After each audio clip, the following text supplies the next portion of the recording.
Hello, నేను మీ Sesha Rao. Social మీడియాలో viral అవుతున్నటువంటి న్యూస్ను పరిశీలిద్దాం. వాటిలో డెప్త్ కూడా ఉంటుంది ఈ మధ్యకాలంలో. ఒకసారి చూద్దాం. సో కాళేశ్వరం కథ కంచికే. రిపేర్లు చేసిన ప్రాజెక్టు ఫంక్షనింగ్ డౌటే. మేడిగడ్డ నష్టంతో పంపింగ్ ప్రశ్నార్థకం. అన్నారం సుందిల్లోని సమస్యలు. ఇప్పటికే బ్యారేజ్లో నీటి నిల్వలు నిల్. కేసీఆర్ కట్టించింది అనే టైటిల్కే పరిమితం. ప్రత్యామ్నాయంగా ప్రాణహిత తెరపైకి. కాళేశ్వరం పని అయిపోయింది. దాని గురించి మరి ఆందోళన చెందుతున్నారు తెలంగాణ సమాజం. కానీ ఎక్కడా కూడా దానికి పరిష్కారం కనిపించలేదు. ఎల్ఎన్టీ చుట్టూ బిగుస్తున్న వచ్చు. మేడిగడ్డ బ్యారేజ్ నిర్మాణంలో సంస్థ నిర్లక్ష్యం. మొదటి నుంచి రిపేర్లు చేసేందుకు ససేమరా. బ్యారేజ్ కింగినప్పుడు రిపేర్లు చేస్తామని ప్రకటన. తర్వాత మాట మార్చి తప్పించుకునే ప్రయత్నం. రెవెన్యూ రికవరీ యాక్ట్ ప్రయోగిస్తామని, కంపెనీని బ్లాక్ లిస్ట్లో పెడతామని ప్రభుత్వం హెచ్చరించింది. ఇక్కడ విచిత్రం ఏంటంటే కాళేశ్వరం ప్రాజెక్టు మొత్తం కూడా మెగా సంస్థ నిర్మించింది. ఈ మెగా సంస్థని అసలు ఆ పేరు ప్రస్తావన కూడా రాకుండా చేస్తున్నారు. అటు కేసీఆర్ కానీ, లేదా బీఆర్ఎస్ పార్టీ కానీ, కాంగ్రెస్ కానీ, రేవంత్ రెడ్డి కానీ, వీళ్ళెవ్వరు కూడా ఆ కంపెనీ గురించి ప్రస్తావన చేస్తారు. అసలు కాళేశ్వరానికి నిర్మాణానికి వచ్చిందే మెగా కంపెనీ. దాన్ని కాకుండా ఇప్పుడు ఎల్ఎన్టీ గుర్చు బిగుస్తున్నారు. మరి ఆ మెగా సంగతి ఏందనేది మనం చూడాలి. నెక్స్ట్, ప్రాజెక్టు గన్లు పట్టడం సహజమే అంటాం. ఎవరు చెప్పారు? అర్ధచంద్రాకారంలో కట్ట వేస్తే సరిపోతుంది. నిరంజన్ రెడ్డి మాజీ మంత్రి. అబ్బో, అట్లనే మేడిగడ్డల కట్టలు కట్టి నీళ్లు స్టోర్ చేయొచ్చని అన్నాడు. అందుకే ఇప్పుడు కేసీఆర్ తన చవటని రంగరించి కట్టినటువంటి ప్రాజెక్టు ఇప్పుడు ఎలా ఉందో తెలుసు. ఇప్పుడు మళ్ళీ నిరంజన్ రెడ్డి కొత్త లాజిక్ చెప్తున్నాడు, కొత్త డిజైన్. అర్ధచంద్రాకారంలో కట్టేస్తే సరిపోద్దంట. వేయచ్చు కదా పోయి. నెక్స్ట్, ఆనాటి రోజులు రాబోతున్నాయా? ఎప్పుడు రోజులు? తుమ్మిడిహెడ్డి కోసం కాళేశ్వరాన్ని కంచికి చేర్చిన కొత్త సర్కార్. అబ్బో, కొత్త సర్కార్ ఏం చేసింది అంటే ఇప్పుడు మంచినీళ్ళ కోసం అందులో బిందులు పెట్టుకొని ఉంచున్నారా? కాళేశ్వరం పోయేటప్పటికి ఇప్పుడు మంచినీళ్ళు లేవని చెప్పి చెప్తుంది. సో కావాల్సింది అదే కదా బీఆర్ఎస్ పార్టీ. కరెంట్ ఉండకూడదు, నీళ్లు రాకూడదు, అదే కదా. కంచికి చేర్చిన సర్కారు. వానాలు పడకపోతే పరిస్థితి ఏంటి? కళ్ళ ముందే తిరుగుతున్న గత చరిత్ర. మంచినీళ్ళకు తిప్పలు, సాగునీళ్ళకు సాగు కాలం, ఫుట్బాల్ తేలిన బావులు, నెరలిచ్చిన పొలాలు మళ్ళీ ఆ రోజుల్లో చూడబోతున్నాము. కేసీఆర్ని కనుక సీఎం కుర్చీలో కూర్చోబెడితే మొత్తం ఇప్పుడు ఈ మొత్తం కాళేశ్వరం మొత్తం కరెక్ట్ అవుతుంది, కరెంటు వస్తుంది. నెక్స్ట్, ఒకే బైక్పై 126 గొర్రెలు. సో ఇప్పుడు గొర్రెల స్కీమ్ పథకాన్ని ఇన్వెస్టిగేషన్ చేస్తున్నారు. దాంట్లో పెద్ద కుంభకోణం జరిగిందని. బహుశా అందుకే ఒకే బైక్పై 126 గొర్రెలు. గత బీఆర్ఎస్ సర్కార్ హయాంలో గొర్రెల పంపిణీ పథకంలో జరిగిన అక్రమాలను కాగ్ ఇది తెలిసినటువంటి విషయం తెలిసిందే. సో కాగే బయట పెట్టింది కేసీఆర్ గారి అవినీతిని. ఒక బైక్పై ఒకే ప్రయాణంలో ఏకంగా 126 గొర్రెలను తరలించినట్లు కాగు పేర్కొంది. గొర్రెలను కొనకుండానే, కొన్నట్లు, తరలించకుండానే ఏదో ఒక వాహనం నెంబర్ వేసి ఆ వాహనం తరలించినట్టు చూపించి గత ప్రభుత్వ పెద్దలు కోర్టులు సహా చేసినట్లు కాగు తెలిపింది. ఇందులో గొర్రెలను ఒకే బైక్పై తరలించిన అంశంపై రూపొందించిన ఒక ఫోటో ఇప్పుడు వైరల్గా మారింది. సో మాజీ సీఎం కేసీఆర్ స్కూటర్ నడుపుతుండగా 126 గొర్రెలు వెనుక కూర్చున్నట్లు డిజైన్ చేసిన ఈ ఫోటో సోషల్ మీడియాలో చక్కర్లు కొడుతుంది. నా తెలంగాణ. సో నా తెలంగాణ ఇది. గొర్రెలకు సంబంధించి కాగు గొర్రెల స్కామ్ బయటపెట్టింది. అందుకని సెటరిక్గా ఈ ఫోటో చేసి పెట్టారు. నెక్స్ట్, సో తలసానికి బిగుస్తున్న వచ్చు. సో గొర్రెలకు సంబంధించినటువంటి మంత్రి అప్పట్లో గొర్రెల పంపిణీ స్కామ్లో అవినీతి నిజమేనని ఇప్పటికీ స్పష్టం చేసిన కాగు 2,17,000 మోసపోయామంటూ విక్రయదారుల ఫిర్యాదు. బాధితులను విచారించిన ఏసీబీ అధికారులు. బహుశా ఈయనకైతే తలసానికి చుట్టుకుంటుంది. Who is that black sheep? బా, సో ఇప్పుడు మేడిగడ్డ పోయింది, కాళేశ్వరం పోయింది, ఇప్పుడు మళ్ళీ బ్లాక్ షిప్లకు వచ్చింది. గొర్రెల స్కామ్పై స్పీడ్ పెంచిన ఏసీబీ. 12 మంది విక్రేతలను ప్రశ్నించిన అధికారులు. మాజీ మంత్రి తలసాని సహా అధికారులపై ఆరోపణలు. 2 ఆఫీసర్లు, కాంట్రాక్టర్లకు త్వరలో నోటీసులు. బహుశా ఫైళ్లు మాయం చేశారు. ఇదే పశుసంవర్ధక శాఖకు సంబంధించినటువంటి ఫైళ్లు రేవంత్ రెడ్డి ముఖ్యమంత్రి కాగానే మాయమైపోయినాయి. బహుశా ఇలాంటి ఫైళ్ళనే మాయమైంది. నెక్స్ట్, కేసీఆర్ ఫ్యామిలీ తలోదారి. ఇది బాగా వైరల్ అవుతుంది ఇది సోషల్ మీడియాలో. కేటీఆర్, హరీష్, కవిత మధ్య సమన్వయ లోపం. బీజేపీతో పొత్తు విషయంలో భిన్నాభిప్రాయాలు. గ్రూపులుగా విడిపోయిన కీలక నేతలు. రాజ్యసభ దక్కని అసంతృప్తిలో ఎంపీ సంతోష్. నేను సీఎంగా అంటూ హరీష్ రావు కామెంట్స్ ఇటీవల అసెంబ్లీలో చేశాడు. నన్ను సీఎం చేయండి, నేను కాళేశ్వరాన్ని కట్టి చూపిస్తాను, రిపేర్లు చేపిస్తాను, మరమ్మతులు చేసి చూపిస్తానని. అక్కడి నుంచి మొదలైంది కుంపటి. తన వ్యూహం వేరంటున్న ఎమ్మెల్సీ కవితది అసలు రూటే వేరు. ఆమె ఇప్పుడు జ్యోతిరావు పూలే విగ్రహం వాటి మీద ఫైట్ చేస్తున్నారు. సో ఫెయిల్యూర్ లీడర్ ముద్రతో కేటీఆర్ ఫెయిల్యూర్ లీడర్ ముద్ర పడిపోతుంది ఇప్పుడు. ఎందుకంటే అసెంబ్లీలో మొత్తం హరీష్ రావే లీడ్ తీసుకున్నారు.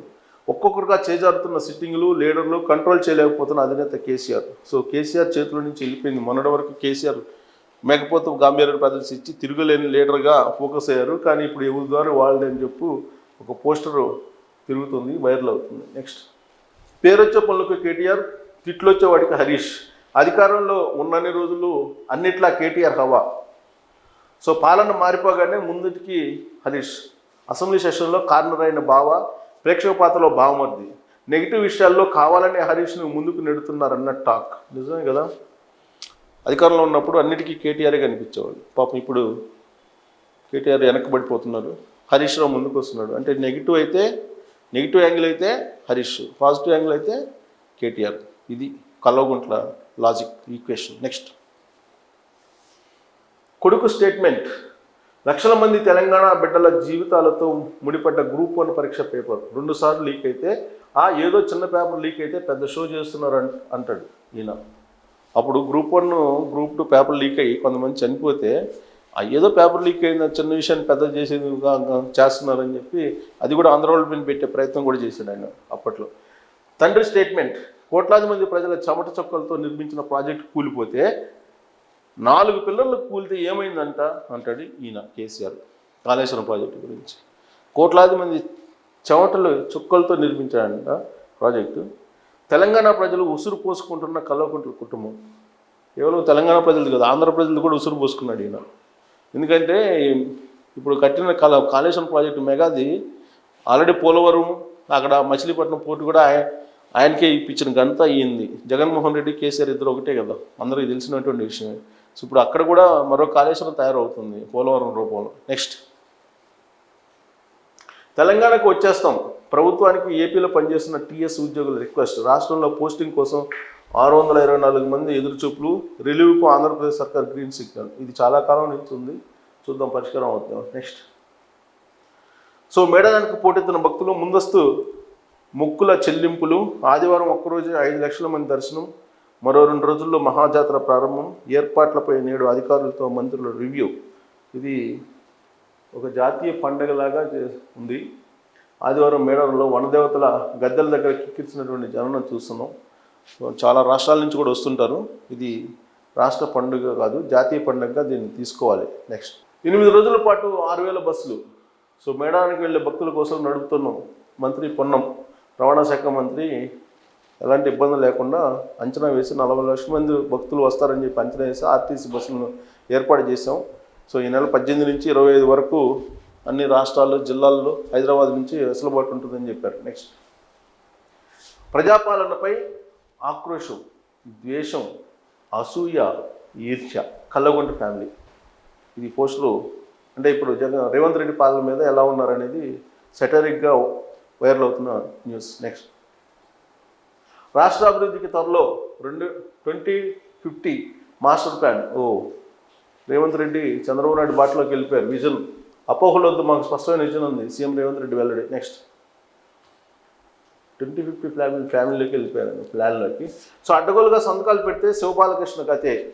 సో శివబాలకృష్ణ అనగానే ఇప్పుడు కొన్ని వేల కోట్ల రూపాయలు హెచ్ఎండిఏకి సంబంధించిన డైరెక్టరు, అది బయటకు వస్తుంది. సొంత తెలివిని రుద్దితే మేడిగడ్డ లెక్క అవుతుంది. అటు కేసీఆర్కి, ఇటు శివబాలకృష్ణకి తగిలేలా రేవంత్ రెడ్డి స్టేట్మెంట్. మేము అపరిమిత వాళ్ళం కాదు, అనాలోచిత నిర్ణయాలు తీసుకోం. ఏ నిర్ణయాలైనా అనుభవజ్ఞ సూచనలు తీసుకుంటాం.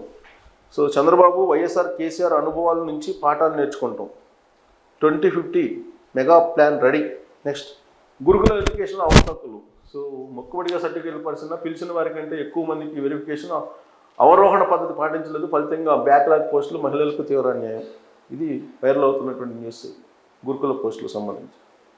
సో కోమటిరెడ్డి ఫ్యామిలీ నుంచి మరొకరు, ఇప్పటికీ 2 ఉన్నారు, ఇంకొకళ్ళు వస్తున్నారట. పొలిటికల్ ఎంట్రీ ఇవ్వనున్న మంత్రి అన్న కొడుకు. భువనగిరి ఎంపీ టికెట్కు పవన్ రెడ్డి దరఖాస్తు. భారీ మెజార్టీతో గెలిపిస్తారని ధీమా. సో మొన్నటి వరకు బీసీ అన్నారు, ఇప్పుడేమో అన్న కొడుకుని తీసుకొస్తున్నారంట.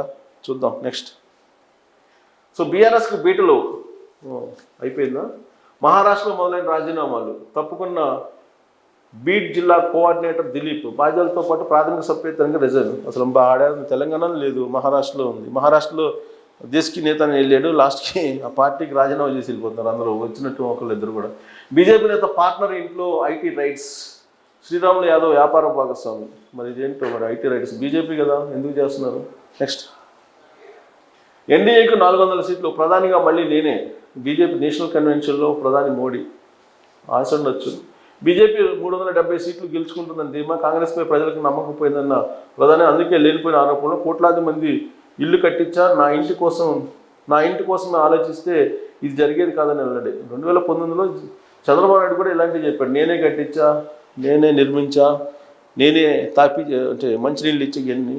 లాస్ట్కి ఏమైంది తెలుసు, మోడీ తీసారు, ఏమైతే చూడాలి. నెక్స్ట్, రాష్ట్ర బీజేపీకి రామ మందిర్ ఇష్యూ కలిసి వస్తుందా? లోక్సభ ఎన్నికలు విస్తృత ప్రచారానికి ప్లాన్. సో 60,000 పోస్టులు, 50 లక్షల మంది అభ్యర్థులు. సో బీజేపీ 10 సంవత్సరాల పరిపాలనకు నిదర్శనం ఇది. మళ్ళీ అధికారం కావాలట, ఆలోచించేయండి నిరుద్యోగులారా. ఇదే వీళ్ళ అభివృద్ధికి దేనికి ప్రాధాన్యత ఇస్తున్నారో అర్థం చేసుకోండి. సో ఉద్యోగాలకు ఇవ్వకుండా రామ మందిరానికి ఇచ్చారండి. సంతోషం కోసమే, కీర్తి కోసమే కాదు, దేశ భవిష్యత్తు నిర్మించేందుకే బీజేపీ జాతీయ మహాసభలో ప్రధాని మోడీ రాబోయే 100 రోజుల్లో కష్టపడి పనిచేయాలి, పార్టీ శ్రేణులకు పిలుపు. నెక్స్ట్, తెలంగాణలో మోడీ టూర్ లోక్సభ కోడ్కు ముందే ఈ నెల లాస్ట్ వీక్ లేదా వచ్చే నెల ఫస్ట్ వీక్లో ఆదిలాబాద్, ములుగు, సికింద్రాబాద్ పర్యటన. ఎస్సీ రిజర్వేషన్పై కీలక ప్రకటన చేసే ఛాన్స్. ఆల్రెడీ కమిటీ చేశారు, ఇంకేం చేస్తారు? అసెంబ్లీ ఎన్నికల్లో లబ్ధి పొందారు. ఇప్పుడు మరి ఏం పార్లమెంట్ సెషన్స్ కూడా అయిపోయినాయి, ఇప్పుడు ఏం చేస్తారు ఆయన? ఎన్నికల అస్త్రాలను సిద్ధం చేసే పనిలో బీజేపీ. జేపీ నడ్డా పదవీకాలం పొడిగింపు. నెక్స్ట్, సో ఎవరెవరికి ఏ కంపెనీ ఎన్ని ఉద్యోగాలు ఇచ్చిందని చెప్పేదానికి ఇది ఒక పోస్టరు. టాటా గ్రూప్ ఎన్ని ఇచ్చింది, ఎల్ఎన్టీ ఎన్ని ఇచ్చింది, ఇన్ఫోసిస్ ఎన్ని ఇచ్చింది, మహేంద్ర టాప్ కంపెనీస్ ఇచ్చినటువంటి. ప్రపంచంలో 3వ అతిపెద్ద సంపన్నుడిగా ఉన్నటువంటి అదానీ గ్రూప్లో అదానీ ఇచ్చింది కేవలం 23,000 ఉద్యోగాలు. ఆయనేమో ప్రపంచంలోనే 3వ అత్యంత సంపన్నుడు. ఆయన డొల్ల కంపెనీలో ఉద్యోగులు ఉండరు, అది డొల్ల కంపెనీ అని. డబుల్ ఇంజిన్, డబుల్ మోసం, నిరుద్యోగుల జీవితాలను యూపీ సర్కారు ఆగం చేసింది. కాంగ్రెస్ మాజీ chief Rahul Gandhi fire. Next, Modi graph తగ్గించాలి, కొన్ని రోజుల సమయం ఉన్నది. రామ్లల్లా ప్రాణప్రతిష్ఠ తర్వాత ప్రధాని మోడీ గ్రాఫ్ విపరీతంగా పెరిగిపోయింది. ఎన్నికలకు మరికొన్ని రోజుల సమయం మాత్రమే ఉంది. ఈ గ్యాప్లోనే మోడీ గ్రాఫ్ను మనం తగ్గించాలి. జగ్జిత్ సింగ్ దలేవాల్, అధ్యక్షుడు Bharatiya Kisan union. So Kisan union లీడర్లు మరి తగ్గిస్తారా, పెంచుతారా చూడాలి. నెక్స్ట్, 6వ రోజు రైతుల నిరసన కొనసాగుతున్న ఢిల్లీలో చెలవనున్న ఎంఎస్పీపై ఆర్డినెన్స్ తేవాల్సిందే డిమాండ్. సో వీళ్ళకి కనుక ఉధృతమైతే మోడీ గ్రాఫ్ అమాంతం పడిపోద్ది. నెక్స్ట్, సో మోడీపై రాహుల్ విమర్శలు, అమితాబ్ ఐశ్వర్యను వివాదంలోకి లాగిన కాంగ్రెస్ నేత. సో ఇక్కడ అయోధ్య రామ మందిర ప్రతిష్టాపన విషయంలో ప్రధాని మోడీపై రాహుల్ గాంధీ తీవ్ర విమర్శలు చేశారు. ఈ వివాదంలో బాలీవుడ్ స్టార్ అమితాబ్ బచ్చన్, ఐశ్వర్య రాయ్ బచ్చన్ను లాగారు. భారత్ జోడో న్యాయ యాత్ర యూపీలో ప్రయాగ్రాజ్ చేరుకున్న సందర్భంగా రాహుల్ మాట్లాడారు. అసలైన వ్యక్తులను ప్రతిష్టాపనకు దూరంగా ఉంచారని, కానీ అమితాబ్ ఐశ్వర్యలు మాత్రం హాజరయ్యారని విమర్శించారు. సో అంటే అద్వానీ విలువ ఉన్నటువంటి మోడీ అమితాబ్ ఐశ్వర్యకి ఇచ్చారనే angle. Next, so first Patnaik, second Yogi. పాపం జగన్మోహన్ రెడ్డి ఎక్కడా లేడు. మూడ్ ఆఫ్ ది నేషన్ సర్వేలో జగన్మోహన్ రెడ్డి అడ్రస్ గల్లంత అయిపోయింది. నవీన్ పట్నాయక్, అలాగే యోగికి బాగా ప్రజాదరణ ఉందని చెప్పి తేల్చేసింది mood of nation survey. Next, so ఇవి సోషల్ మీడియాలో వైరల్ అవుతున్నటువంటి న్యూస్. Thank you.